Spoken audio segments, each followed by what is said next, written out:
दादी की दो रोटी। नीरू, जाकर पड़ोस वाली दादी से पूछ लो, उनकी रोटी बनानी है तो आटा ले आओ उनसे। मेरी रोटी बनने वाली है। तंदूर पर रोटी बनाते बनाते नीरू की माँ ने कहा।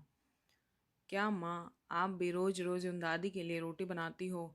उनकी अपनी बहू भी तो है, वह क्यों नहीं बनाती उनका खाना? अरे बेटा, तुम पहले जाओ, इस बारे में मैं बाद में बात करूंगी। जाओ दादी से आटा ले आओ।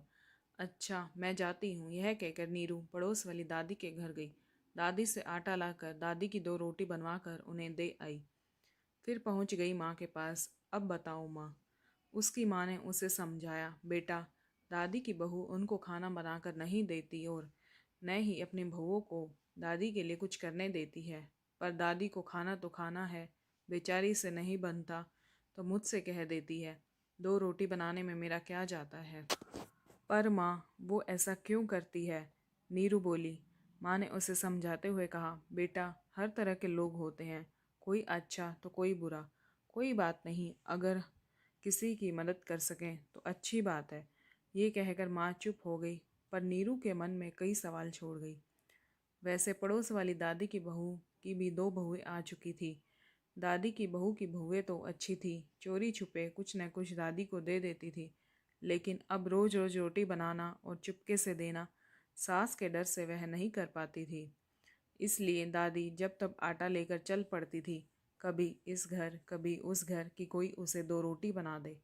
एक दिन नीरू की माँ ने दादी को कह दिया कि आप इधर उधर कहीं मत जाया करो, मेरे पास आ जाया करो, मैं बना दिया करूँगी आपकी रोटी, या नीरू को भेज दूँगी आपसे आटा लाने।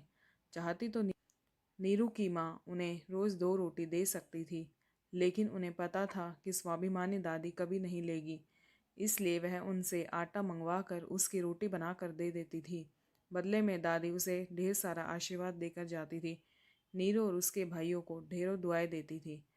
जब दादी की तबीयत ठीक होती थी तो वह कभी कभी पंजीरी के लड्डू बनाती थी।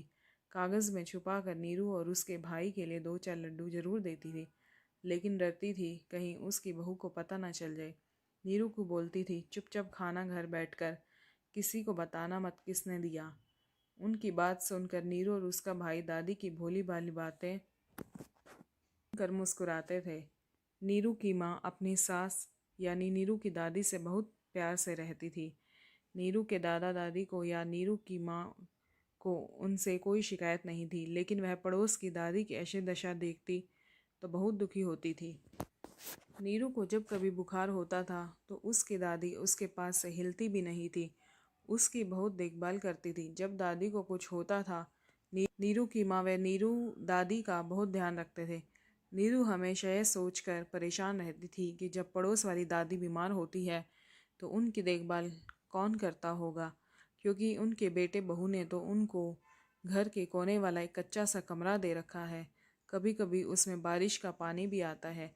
वैसे दादी का लगभग आधा दिन तो नीरू के घर ही बीत जाता था। दादी से जब सब्जी नहीं बनती थी तो नीरू की माँ से वह थोड़ी सब्जी भी लेकर अपनी रोटी खा लेती थी। फिर वही सुस्ताने के बाद ही घर जाती थी। जल्दी ही नीरू हॉस्टल में जाने वाली थी। रह रह कर उसे दादी की दो रोटियां याद आती थी, और जब भी पड़ोस की दादी को देखती उसकी आंखें भर आती। वह अपनी माँ से कुछ कहना चाहती थी, जाने क्यों नहीं कह पाती थी। पर माँ तो माँ होती है ना। माँ ने नीरू के दिल की बात समझ ली। अपने सास ससुर और पति के साथ सलाह करके कुछ ऐसा फैसला लिया जिससे नीरू निश्चिंत होकर अपना ध्यान पढ़ाई में लगा सकती थी। अगले ही दिन नीरू ने देखा कि दादी के रूम के साथ वाला रूम अच्छे से साफ करवाया जा रहा है। इसमें सुंदर सा बेड, सुंदर सी अलमारी रखी गई है। नीरू को समझ नहीं आ रहा था यह किसके लिए किया जा रहा है।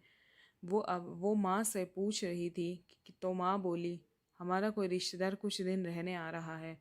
शाम को नीरू की दादी और पापा पड़ोस वाली दादी को सामान के साथ लेकर आए।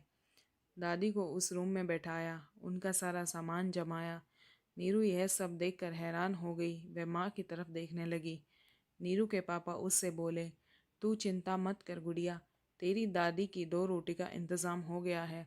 अब तू निश्चिंत होकर पढ़ाई कर और अपनी दोनों दादी का आशीर्वाद लेकर जा। हमने तेरी समस्या का समाधान कर दिया है। आज से हमें दो दो माओं से आशीर्वाद मिलेगा। यह सुन नीरू खुशी से झूम उठी और अपने पापा के गले लग गई। दोस्तों, आज हमारे पड़ोस में ना जाने ऐसी कितनी दादी होंगी जिनके बच्चे उनके लिए 2 वक्त का खाना भी नहीं देते। जो नीरू के माँ बाप ने किया, हम शायद वह सब तो नहीं कर सकते, लेकिन उनकी थोड़ी बहुत मदद करके और उनके साथ समय बिताकर हम उन्हें खुश तो कर सकते हैं।